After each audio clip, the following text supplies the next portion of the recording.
Thank you, everybody, again for coming to Unclean Hands Explain on our Patreon channel. Here we're going to explain each episode or each chapter to you in more detail, but in a fun way. So I hope you guys like it and enjoy. And thank you again for your support. We are now on episode 6, and that is A Villainous Plan. So, well, this is where a lot of things come to the surface in this episode, and we talked about them a little bit before. In fact, I think I got a little too excited about some of the details. But can you kind of give us an idea about what's happening here? What's really bubbling up in this episode? Well, again, Ricky want revenge. Yeah. You know, he got beat up by his own gang.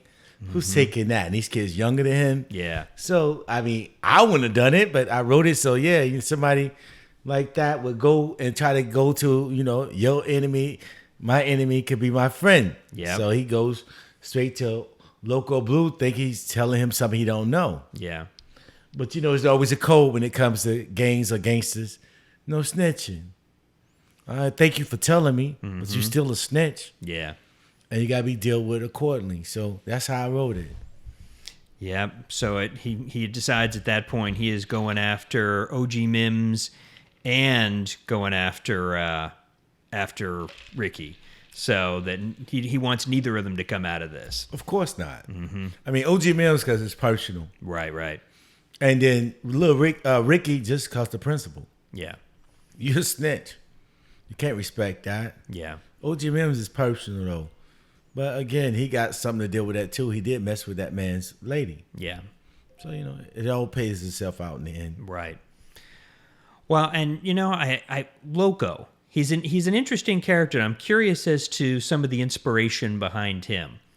Again, relatives, man. I have Yeah. a lot of relatives went through this, and not me personally, because, I wouldn't fall for that. But, yeah, just to say that it can happen. I mean, you're supposed to be taking care of your friend, your man's a girl while you're in jail. But if you're around her long enough, sex going to come in part. Right. Because he's gone for 10 years. You're there for Christmas. You're there for the kids' birthdays. You give her money. She feel like, in a way, she's going to kind of owe you. Right. And she's going to feel a certain way towards you. You're going to give her a relationship. And that just happens like that. Yeah. And that happens a lot, be honest with you. Basically, I never understood how guys think they can go to jail for a long period of time and the girl's supposed to go to jail with them. Right. When it doesn't make sense to me, because if she go to jail, you're not worried about her. Yeah. You might send her something, but you're not going to hold your life for them. So I wrote that in the book to let you know that, honestly, that's what really happens. If you're doing 10 years, she's not going to do 10-year bid with you. She still have to take care of the kids. She still have to pay the bills. Yeah. Somebody else going to fill your void. Same thing with this drug thing here. Well, another drug game, leave, drugs up, somebody going to fill that void. Same thing in jail. You go to jail for 10 years, she got to be taken care of. Somebody else going to do it, so don't get upset with her. Yeah. You're not there to take care. She didn't make you go to jail. So, and I know a lot of guys who think, oh, yo, she ain't shit. She didn't wait for me. Well, hell, she didn't make you do it either. The crime. So I just want to put that S back into the book and into the show.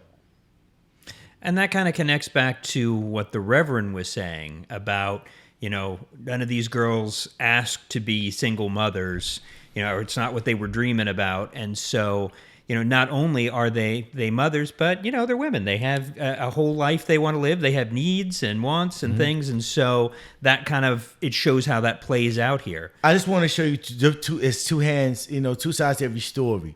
So, yeah, she didn't want to be a single mom and all that. Yeah. But again, you're messing with a drug dealer. What you think gonna happen? He's going to jail or dead.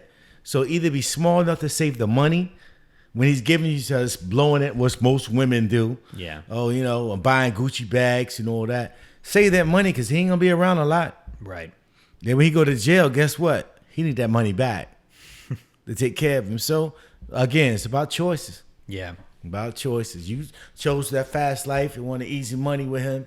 But that what comes with it, being a single mom. I wanted people to know Didi wasn't innocent. Yeah. Because most times you always blame the guys. Mm-hmm. I want everybody to know that, hey, Didi has something to do with this too. Yeah. You know what I mean?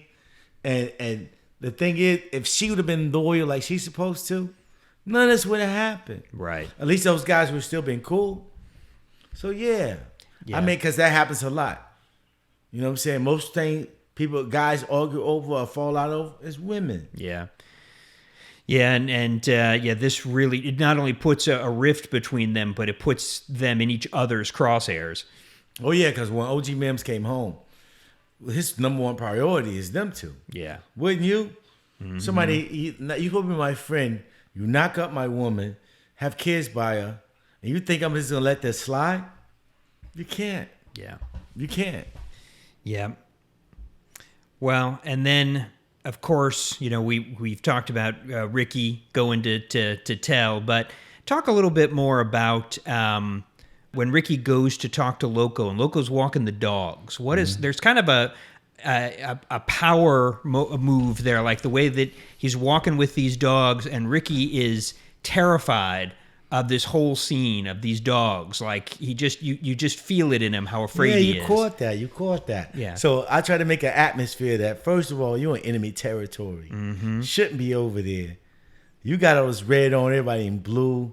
I saw this when I was in Chicago. Had no idea games was like that when I was in the 90s. I had a red Jetta, and everybody kept calling me Blood. And I'm like, yo, what are you talking about? And then they heard my accent and realized I wasn't from there. Yeah. And told me to get rid of the car. So I did. Yeah. Same thing here. You're not from that neighborhood. You shouldn't be over there. And plus, you're going to go snitch to the guy who runs it. Yeah, I want to have a powerful scene. And there'll be an animation more. Yeah, he's walking those mean pit bulls with chains on her that can destroy you at any time. You better talk quick, better talk fast, better make sense. And that's the whole scene I want to say. Because you see it in your head. He know he's wrong. He's scared, but it can happen. Yeah. And that is the thing, too. Like, he wants the information, but he just doesn't want to deal with Ricky any longer than he has to. He's really disgusted by Ricky and the fact that he's a snitch, even though he's telling him something. Even though you're telling somebody to know, coming from you, nah. Because if you did that to him, and that's supposed to be your OG, what are you gonna do to me? Right. You both gotta go. Yeah. It's very simple to me. Get rid of both of them.